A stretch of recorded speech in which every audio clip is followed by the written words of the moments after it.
So hello students, कैसे हैं आप सभी। आई होप स्वस्थ होंगे, मस्त होंगे और पढ़ाई तो कर रही होंगे ना। इतना समझाया मैंने, कुछ तो भेजे में घुस गया होगा ना दिमाग में। घुसा लो, इसको सेट कर लो कि पढ़ना है, पढ़ाई ज़रूरी है। ठीक है, अभी पढ़ते रहोगे तो बर्डन कम होगा, नहीं तो लास्ट में जाके आप इतने पैनिक करते हो ना, पूछो ही मत। ये लास्ट में ही आपको समझ आएगा, अभी नहीं आएगा। इससे अच्छा पहले से ही पढ़ते चलो।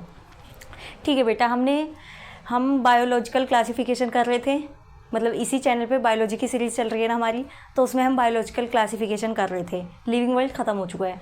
बायोलॉजिकल क्लासिफिकेशन में भी 2 लेक्चर्स हो चुके हैं, जिसमें हम जो क्लासिफिकेशन स्टार्टिंग में था 5 किंगडम 2 किंगडम ये सब वो कंप्लीट किया था, और सेकेंड लेक्चर में हमने मोनेरा कंप्लीट किया था, किंगडम मोनेरा। अब आज है किंगडम प्रोटिस्टा की बारी। अब हम प्रोटिस्टा को पढ़ेंगे बहुत आराम से। जैसे आपने किंगडम मोनेरा को पढ़ा ना, वैसे ही प्रोटिस्टा को भी पढ़ेंगे। बेटा मैं आपको एक बात बता दूं, आप पूरी बायो की ट्रिक बना के याद नहीं कर सकते। अभी तो आपको बहुत अच्छा लगेगा, आपको समझ नहीं आती ये सारी चीज़ें, आपको लगता है कि बहुत अच्छा है, मतलब मैं याद कर लूँगा, मैम ट्रिक बता दो, कितने अच्छे से याद हो गया। अभी याद हो जाएगा ना, लास्ट में एग्ज़ाम। हमारा मोटिव क्या है कि जब आप एग्ज़ाम दो तब आपको चीज़ें याद होनी चाहिए। अभी याद करके क्या फ़ायदा, लास्ट तक तो याद होना चाहिए ना। तो बेटा ये तभी याद होगा जब आप कंसेप्चुअल, जब सही से पढ़ोगे एकदम। ट्रिक नहीं, हर चीज़ की ट्रिक नहीं बना सकती। पूरी बायोलॉजी की ट्रिक बना दूंगी, आपको पता ही नहीं चलेगा मैम ये था क्या, किस चैप्टर से था। तो इस वजह से आप समझने की कोशिश करो और याद करने की कोशिश करो। ठीक है बेटा, और नोट्स आप वीडियो के बाद बना लिया करो, एनसीईआरटी सामने खोल के, एनसीईआरटी रीडिंग के साथ साथ जो चीज़ें मैं बोलती हूँ पॉइंट्स, वो भी आप साथ के साथ लिखते रहो। एक पेज ले लिया करो, जब लेक्चर चल रहा हो ना उसी टाइम लिखते रहा करो उस पेज में। उसके बाद जब क्लास ख़त्म हो जाती है तो आप एनसीईआरटी लिया करो, सामने खोल लिया करो। एनसीईआरटी से पढ़ के भी अगर आपके नोट्स में जो चीज़ें मिसिंग है उसको लिख लो जो आपको लगता है। ठीक है, तो आपके नोट्स प्रिपेयर हो जाएंगे। और आपको हैंड रिटन नोट्स खुद बनाना है, मतलब दूसरों के नोट्स के सहारे नहीं बैठना। ठीक है बेटा, अब हम स्टार्ट करते हैं। देखो आज हमें पढ़ना है किंगडम प्रोटिस्टा। ये क्या है, ये यूनिसेलुलर है, यूकैरियोट्स होता है। देखो मोनेरा क्या था, यूनिसेलुलर था बट प्रोकैरियोट्स था। ये यूनिसेलुलर है बट यूकैरियोट्स है। एंड प्राइमरीली एक्वेटिक, ये एक्वेटिक होते हैं। बेटा अब ये देखो, boundaries are not well defined. इससे आपको क्या समझ आता है। और मैं जब आपसे क्वेश्चन पूछती हूँ ना, आप कमेंट सेक्शन में बताया करो आंसर। मैं आप सभी के कमेंट्स पढ़ती हूँ। अब जब आप कमेंट सेक्शन में एक्टिव रहोगे ना, मतलब फालतू के कमेंट्स में नहीं, जब क्वेश्चन पूछो उस टाइम पे एक्टिव रहा करो, तो आपको वो चीज़ें याद हो जाएगी। ठीक है, तो boundaries are not well defined, इसका मतलब क्या है, जो प्रोटिस्टा किंगडम है इसकी बाउंड्रीज वेल डिफाइंड नहीं है। इसके जो मेंबर हैं उनको हम किसी अदर किंगडम में भी प्लेस किया जा सकता है, ऐसा ज़रूरी नहीं है कि वो सिर्फ प्रोटिस्टा में ही रहेगा, इसलिए इसकी बाउंड्री वेल डिफाइंड नहीं है। जैसे मैंने आपको पढ़ाया था नेक्स्ट से नेक्स्ट क्लास में, क्लोरेला और क्लाइमेटोमोनास जो था, वो दोनों पहले के टाइम पे प्लांट्स में थे। उसके बाद आज के टाइम पे जो हमने प्लेस किया वो इसमें थे, प्रोटिस्टा में। बट जब हम प्लांट किंगडम पढ़ेंगे ना तो वो दोनों प्लांट किंगडम में भी रखा जाएगा। तो आप ऐसे मत सोच लेना कि मतलब ये तो प्रोटिस्टा था तो प्लांटिंग में कैसे आ गया। इसकी बाउंड्रीज वेल डिफाइंड नहीं होते, इसके मेंबर हम प्लेस कर सकते हैं, ऐसे ही कुछ भी उठा के कहीं भी प्लेस नहीं कर देते, उसके लिए भी पढ़ना पड़ता है। तो अभी पढ़ाई कर लो। ठीक है, अब सेकेंड पॉइंट है हमारा, form a link with fungi plants and animalia. मतलब ये क्या है, ये लिंक होता है फंजाई, एनिमिलिया एंड प्लांट्स, मतलब ये अदर किंगडम से भी लिंक होता है। कैसे लिंक होता है मैं बताती हूँ। जैसे ये मोनेरा है, protista, fungi, Plantae, Animalia. Monera और प्रोटिस्टा ये क्या होता है, यूनिसेलुलर। फंजाई, प्लांटी, एनिमिलिया ये क्या होता है, यूकैरियोट्स। ठीक है, मोनेरा प्रोटिस्टा यूनिसेलुलर है, फंजाई, प्लांटी, एनिमिलिया यूकैरियोट्स है। अब प्रोटिस्टा भी तो यूकैरियोट्स है, तो प्रोटिस्टा मोनेरा से यूनिसेलुलर की वजह से लिंक हो रहा है, प्रोटिस्टा इन 3 किंगडम से यूकैरियोट्स की वजह से लिंक हो रहा है, तो ये बाकी किंगडम से भी लिंक होता है। ठीक है बेटा, उसके बाद 4th पॉइंट है, तो रिप्रोडक्शन होता है अगर ए सेक्सुअली हुआ तो फ्यूजन होगा, बट अगर सेक्सुअली हुआ तो सेल फ्यूजन होगा एंड जाइगोट फॉर्मेशन होगा। मतलब कि जो ये एक ही सेल की होती है ना इनकी बॉडी, तो वो 2 सेल आपस में आके मिलेंगे, सेल फ्यूज़न होगा, आपस में आके मिलेंगे, उसके बाद इसमें जाइगोट फॉर्मेशन होगा, वो जाइगोट बना लेंगे। ठीक है बेटा, तो सेक्सुअली इनका cell fusion and zygote formation होता है, ए सेक्सुअली में फ्यूज़न होता है। आई होप आपको इतना समझ आ गया होगा। देखो बेटा, अब प्रोटिस्टा का हमारा बेसिक खत्म हो गया, आई होप आपको इतना समझ आ गया होगा। अब हमें क्या करना है, जो CDE स्लाइम मोल्स और प्रोटोजोन्स हैं उनको पढ़ना है। तो उसको मैं आपको टेबल बना के पढ़ाती हूँ, ठीक है बेटा। आप एक चीज़ याद रखना, अब आपको रट्टा मारने की ज़रूरत नहीं है। अगर आपने रट्टा मारा या फिर कोई ट्रिक से याद कर ली चीज़ें, तो आपको एग्ज़ाम टाइम पे याद नहीं रहेगा। ये ज़्यादा चांसेस होते हैं कि आपको एग्ज़ाम टाइम पे याद ना रहे। तो इससे अच्छा आप समझने की कोशिश करो, लिंक करके अगर आप समझोगे तो आपको चीज़ें याद हो जाएंगी। एक बार में समझ नहीं आता है, अब 2 बार में इसी चीज़ को बार बार रिवाइज़ करके देखो, बार बार पढ़ो, आपको रिवाइज़ हो जाएगा, ठीक है, लर्न हो जाएगा, एग्ज़ाम के टाइम पे भी याद रहेगा। ऐसा मत करना कि ट्रिक बना के कर लो सब कुछ, ठीक है बेटा। तो अब हम टेबल बनाते हैं, उसके बाद आपको समझाते हैं। हाँ, तो फाइनली लिख लिया है मैंने। ये थोड़ा सा देखने में हो सकता है अजीब लगे, क्योंकि बेटा ये वाइट बोर्ड है ना, इस पर इतना लिखने में बहुत मेहनत लगती है। तो आपको अगर वीडियो अच्छी लगे तो लाइक शेयर कमेंट ज़रूर करना। और भाई इतने व्यूज़ तो इतने होते हैं, लाइक 2 4 6 क्या मचा के भाई, इतनी मेहनत की 1 लाइक भी नहीं कर सकते आप। आपका क्या जाता है, 1 लाइक तो कर ही सकते हैं। चलो ठीक है, हम स्टार्ट करते हैं। देखो बेटा, आप इनको देख के घबराओ मत। आपको रट्टा नहीं मारना है, ना ही आपको कोई ट्रिक बनानी है, क्योंकि आप हर चीज़ का ट्रिक नहीं बना सकते। जिसकी ट्रिक बनानी होगी वो मैं खुद बना दूँगी, आपको बनाने की ज़रूरत नहीं है। इसको आप जैसे मैं समझाऊंगी वैसे समझोगे, सही से अगर समझ लोगे, एक बार आपको समझ आ जाएगा कंसेप्ट, तो आप बहुत ईजिली आपको ये सारी चीज़ें लर्न हो जाएगी। कोई भी ट्रिक वगैरह बनाने की ज़रूरत नहीं है। बेटा देखो, आपने इसको लिंक करना, आपको इसको ऐसे समझना है, प्लांट लाइक कैरेक्टर से एनिमल लाइक कैरेक्टर की तरफ ये मूव कर रहा है, आपको भी ऐसे ही समझना है। अगर ये प्लांट लाइक कैरेक्टर है या एनिमल लाइक कैरेक्टर है, तो प्लांट और एनिमल में क्या डिफरेंस होता है। प्लांट में सेल वॉल प्रेजेंट होती है, एनिमल में एब्सेंट होती है। प्लांट अपना खाना खुद बना सकते हैं, एनिमल्स नहीं बना सकते, ठीक है। ऐसे ही आपको समझना है। अब जो ये chrysophytes, dinoflagellates, euglenoids, slime moulds, protozoans, ये आपको लाइन वाइज याद करना है।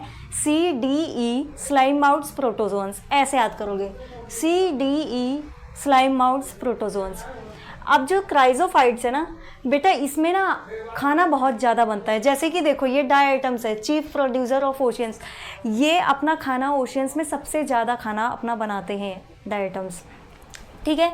ये एज इट इज़ PYQ भी आया है, चीफ प्रोड्यूसर ऑफ ओशियंस कौन है, डायटम्स है, ठीक है। इसका एग्जाम्पल है डेस्मिड, मतलब golden algae, diatoms chief producer of oceans. अब ये डायनोफ्लैजिलेट्स है, इसमें क्या है, मोस्टली फोटोसिंथेटिक, ये अपना खाना बना सकता है बट इससे थोड़ा कम, ठीक है। इसके बाद यूग्लिनोइड्स, यूग्लिनोइड्स में क्या होता है, मिक्सोट्रोफिक न्यूट्रिशन, मतलब कि ये कभी कभी अपना खाना बना भी लेगा, कभी कभी नहीं बना पाएगा। इसका न्यूट्रिशन जो है मिक्सोट्रोफिक है, इसका बिहेवियर, ठीक है। देखो, ये अपना खाना तब बना जब इसके पास सनलाइट प्रेजेंट होगी, तो ये ऑटोट्रोफिक बिहेव लाइक, मतलब प्रेजेंट शो करेगा, ऑटोट्रॉफिक के जैसे शो करेगा, क्योंकि ऑटोट्रॉप्स में खाना बनता है ना, हेटरोट्रॉप्स में नहीं बनता है। तो ऑटोट्रॉपिक लाइक बिहेवियर शो करेगा अगर इसके पास सनलाइट प्रेजेंट है। सनलाइट प्रेजेंट है तो क्लोरोफिल A लाइक पिगमेंट होगा, ठीक है। और अगर सनलाइट प्रेजेंट नहीं है तो ये एक्ट करेगा as a predator in absence of sunlight. Sunlight नहीं है तो एज अ प्रीडेटर ये एक्ट करेगा। मतलब यूग्लिनोइड्स में कभी खाना बन रहा होगा, कभी नहीं बन रहा होगा, बट स्लाइम माउथ्स में यहाँ नहीं भी बनेगा और बनेगा भी, ठीक है।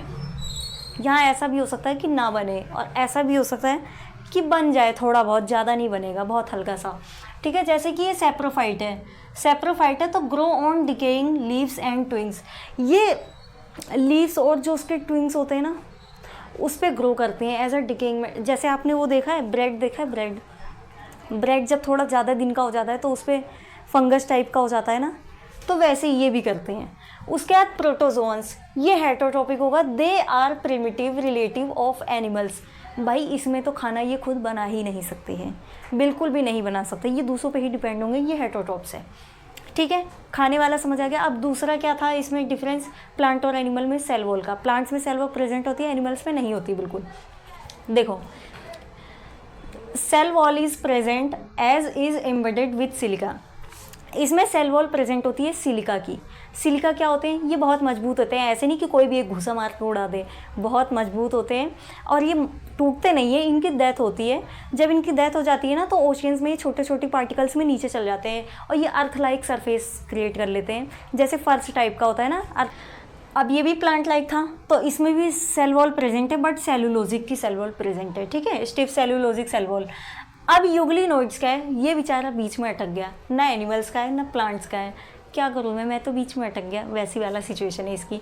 मतलब जैसे एक बच्चा अगर नीट की प्रिपरेशन स्टार्ट कर देता है, अब वो पढ़ नहीं रहा होता है, बट थोड़ा थोड़ा पढ़ रहा होता है, मतलब बस लेक्चर ले रहा होता है, ना नोट्स रिवाइजन ना क्वेश्चन प्रैक्टिस, उसकी कंडीशन होती है वो बीच में अटक जाता है। ऐसा नहीं है सिर्फ ऐसे मैंने मजाक किया, ठीक है। देखो अब ये जो यूग्लिनोइड्स होता है ना, इसके पास सेल वॉल तो प्रेजेंट नहीं होता है, लेकिन इसके पास एक प्रोटीन की लेयर प्रेजेंट होती है जिसे बोला जाता है पेलिकल, ठीक है। इसके पास पेलिकल प्रेजेंट होता है जो प्रोटीन रिच लेयर है। ये क्या करता है, ये यूग्लिनोइड्स को फ्लेक्सिबिलिटी प्रोवाइड करता है। देखो बेटा, slime moulds, cell wall absent but spore wall present. इसके पास सेल वॉल तो एब्सेंट होती है लेकिन स्पोर वॉल प्रेजेंट होती है, जो कि क्या करते हैं, प्रोडक्ट अनफेवरेबल कंडीशन में, ये अनफेवरेबल कंडीशन में प्रोटेक्ट कर लेते हैं खुद को, प्रोटेक्ट कर लेते हैं खुद को अनफेवरेबल कंडीशन में, ठीक है। अब जो प्रोटोजोन्स होते हैं, इसके पास सेल वॉल नहीं होता है। क्यों? एनिमल्स के पास सेल वॉल नहीं होता है ना, मैंने आपको बताया था प्लांट से एनिमल लाइफ तक जाना है, तो इसके पास सेल वॉल एब्सेंट होता है, एकदम प्रेजेंट ही नहीं होता है, ठीक है। आपको 2 पॉइंट तो बहुत अच्छे से याद हो गया होगा। अब तीसरे पॉइंट पे आते हैं, found in fresh water and marine water. जो ये होता है ना, ये फ्रेश वाटर में भी प्रेजेंट होता है और मेराइन में भी मिल सकता है। उसके बाद mostly in marine water euglenoids जो है ये फ्रेश स्टेगनेंट में मिलेगा, मतलब जो फ्रेश वाटर में मिलेगा, लेकिन जो पानी इकट्ठा होता है साफ उसमें मिलेगा। उसके बाद आता है स्लाइम माउड्स। जो स्लाइम माउड्स होता है on dead and decaying matter, ये तो डेड एंड डिकेइंग मैटर पे ही मिलेगा। उसके बाद protozoans, live as predator as on parasite.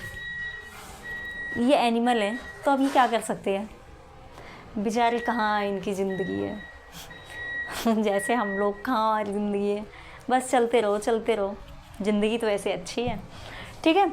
Live as predator as on parasite. तो बेटा 4th पॉइंट आता है, डाई का मतलब 2 हुआ, एटम्स का मतलब पार्ट लाइक है। जो डायटम्स होता है ये सोप बॉक्स की तरह होता है। सोप बॉक्स पता है ना, जिसमें साबुन रखते हैं घर में, आपको पता है ना, ठीक है। तो जैसे ये है, नीचे वाली लेयर को बोला जाता है ये सोप बॉक्स लाइक ही होता है, मतलब सोप बॉक्स नहीं होता है कहीं आप सोच लो ये साबुन रखने वाली चीज़ है, नहीं, ये डायटम्स होता है, ये सोप बॉक्स की तरह होता है। इसके 2 पार्ट होते हैं, एक हाइपोथीका, नीचे वाले को हाइपोथीका बोला जाता है, ऊपर वाले को एपीथीका। हाइपो मतलब नीचे, थीका मतलब लेयर, एपी मतलब ऊपर, थीका मतलब लेयर, ठीक है। तो नीचे वाले को हाइपोथीका, ऊपर वाले को एपीथीका। अब ये प्रेजेंट जो है, ये इसके ऊपर जो ग्रीन ग्रीन बने हुए हैं ये सिलिका है। सिलिका मैंने अभी आपको बताया कि ये बहुत मजबूत होते हैं, ये टूटते नहीं है।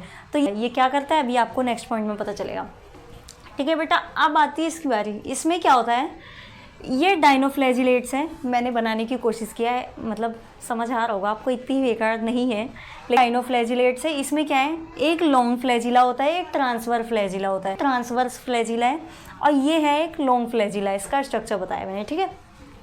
अब यूग्लिनोइड्स है, इसमें क्या होता है, ये जो होता है ना, मैंने भी आपको बताया था कि इसके पास सेल वॉल तो नहीं होती है, लेकिन इसके पास रिच लेयर एक प्रोटीन की प्रेजेंट होती है जिसको बोला जाता है पेलिकल। तो ये है पेलिकल और ये स्मॉल प्रेजेंट है, मतलब स्मॉल फ्लैजिला, और ये लार्ज फ्लैजिला। देखो बेटा, अब स्लाइम माउड्स। जो स्लाइम माउड्स है ना, ये फेवरेबल कंडीशन में तो प्लाज्मोडियम बना लेता है, बट अनफेवरेबल कंडीशन में फ्रूटिंग बॉडी बनती है इसमें। ये रहा फ्रूटिंग बॉडी, फ्रूटिंग बॉडी के ऊपर स्पोर्स प्रेजेंट है इसमें। अब स्पोर्स क्या करते हैं, जब ये दोबारा फेवरेबल कंडीशन आता है तो ये क्या करते हैं, ये डिस्पर्स हो जाते हैं एयर में, ठीक है। अनफेवरेबल कंडीशन में नहीं, अनफेवरेबल कंडीशन में तो ये फ्रूटिंग बॉडी बनाते हैं, उसके ऊपर स्पोर्स प्रेजेंट होते हैं। बट जब दोबारा से फेवरेबल कंडीशन आती है तो ये स्पोर्स डिस्पर्स हो जाते हैं एयर में, उसके बाद दोबारा न्यू स्लाइम माउड्स बन जाता है। देखो बेटा नेक्स्ट पॉइंट, डायटोमीशियस अर्थ। ये क्या करते हैं, ये पॉलिशिंग में काम आते हैं। पॉलिशिंग में देखो, जैसे मैंने आपको बोला था ना, ये सिलिका, ये देखो ये प्रेजेंट है इस पर, ये पता है क्या ग्रिटी लाइक होता है, तो ये ना पॉलिशिंग में काम आता है।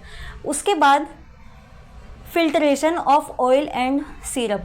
अब यहाँ पे ये जैसे वो नहीं होता, जैसे छानने वाली चीज़ होती है, तो यहाँ पे ऐसे बीच बीच में गैप है, तो इस गैप के थ्रू क्या करते हैं, ये फिल्ट्रेशन करते हैं ऑयल और सिरप का। ऊपर जो बड़े पार्टिकल्स होते हैं वो ऊपर रह जाते हैं, बट सिरप और ये ऑयल छन के नीचे चले जाते हैं, ठीक है। आई होप आपको इतना समझ आ गया होगा। अब ये ना फाइटोप्लैंक्टन होते हैं। मैम फाइटोप्लैंक्टन क्या होता है बेटा, फाइटो वर्ड मतलब प्लांट जैसा ही समझ रहे हो ना, फाइटो प्लांट के लिए यूज़ किया जाता है कि ये फ्लोट करता है पैसिवली, एक्टिवली नहीं कर सकता है। तरफ धाराएं जाएगी उसी तरफ ये भी बहता हुआ जाएगा, ठीक है। उसके बाद आता है डाइनोफ्लैजिलेट्स। आई होप आपको इसके सारे पॉइंट्स क्लियर हो गए होंगे। अब बेटा ये जो डाइनोफ्लैजिलेट्स है ना, ये yellow, brown, blue, green, red colours के होते हैं। अब देखो इसमें क्या होता है, Gonyaulax is response for red tides. अब ये रेड टाइड्स क्या होता है, मतलब पानी में ये अपने आप को बहुत सारा कन्वर्ट कर लेते हैं। तो बेटा जब ये बहुत सारे हो जाते हैं तो मतलब ये पानी के ऊपर से ऐसे शो होता है ना कि जैसे पूरा लाल कलर की नागिन तैर रही हो, ऐसा मान लो पूरा लाल लाल हो जाता है, जैसे खूनी तालाब हो गया हो। ठीक है बेटा, लाल कलर की नागिन कब से होने लग गई। ठीक है, आपको समझ आ गया ना। मतलब ये पानी के ऊपर इतने ज़्यादा फैल जाते हैं कि जैसे लगता है खूनी एरिया हो गया, पूरा पानी खून से भर गया, ऐसा लगता है, होता नहीं है। For red tides and phenomena and secrete saxitoxin, ऐसा वर्ड है कि बोला भी नहीं गया मुझसे। ये सिक्रेट करते हैं सेक्सीटॉक्सिन, जो कि ना हार्मफुल होता है, बहुत हार्मफुल होता है, बहुत ज़्यादा डेंजरस होता है। ठीक है, आपके इसके भी पॉइंट समझ आ गए होंगे सारे, इसका भी सारा कवर।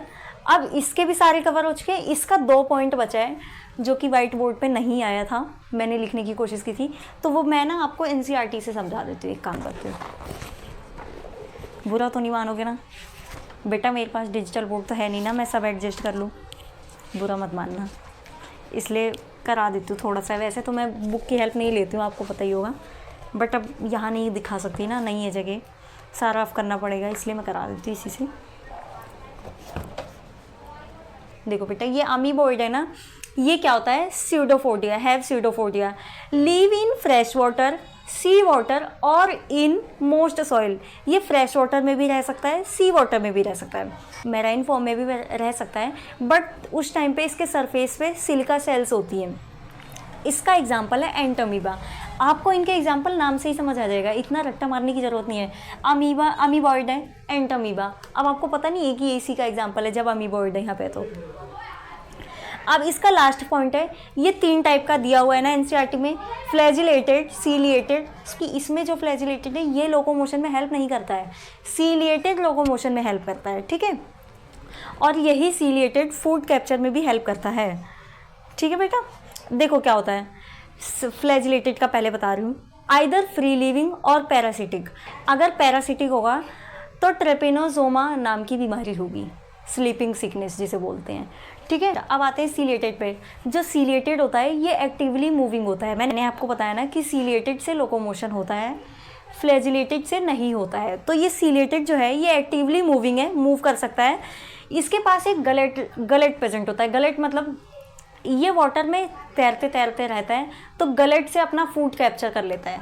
सीलिएटेड से ही फूड भी कैप्चर करता है और लोकोमोशन भी करता है। ठीक है बेटा, इसका एग्जाम्पल है पैरामीशियम, इसका एग्जाम्पल पैरामीशियम है, और इसका फ्लैजिलेटेड का एग्जाम्पल था ट्रेपेनोजोमा, जो कि स्लीपिंग सिकनेस बीमारी होती है पैरासाइट का। ठीक है, जब पैरासाइटिक होता है तो। और सीलिएटेड का एग्जाम्पल है पैरामीशियम।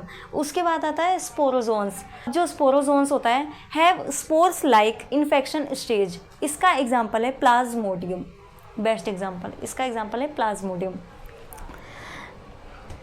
आई होप आपको इतना समझ आ गया होगा। बेटा ये यहाँ पे नहीं आ पाया था, मतलब नहीं लिखा गया था, नहीं तो मैं लिख देती, इतनी छोटी सी जगह में कैसे लिख सकती हूँ, फिर भी मैंने बहुत एडजस्ट करने की कोशिश की। आई होप आपको समझ आ गया होगा, आपको समझ आ गया होगा ना सारा। चलो ठीक है बेटा, इसको लिखते लिखते ना मेरी हालत ख़राब हो गई, बट इट्स ओके। आपको पढ़ाने के लिए इतनी मेहनत कर ली मैंने, कोई बात नहीं, बट आप भी थोड़ी सी मेहनत करो। मेहनत क्या है, बस लाइक करना है, शेयर करना है, ताकि और भी बच्चों की हेल्प हो जाए। वैसे भी फ्री ऑफ कॉस्ट मैं बहुत बेस्ट देने की कोशिश कर रही हूँ, ये आप लोगों को समझ आ रहा होगा। ठीक है, तो आप लाइक तो कर ही सकते हैं। ठीक है बेटा, अगर आपको लेक्चर समझ आया हो तो एक लाइक करना, शेयर करना, सब्सक्राइब करना। प्रोटोजोआ भी हमारा, सॉरी प्रोटिस्टा भी हमारा कंप्लीट हो चुका है। अब हम नेक्स्ट क्लास में फंजाई करेंगे।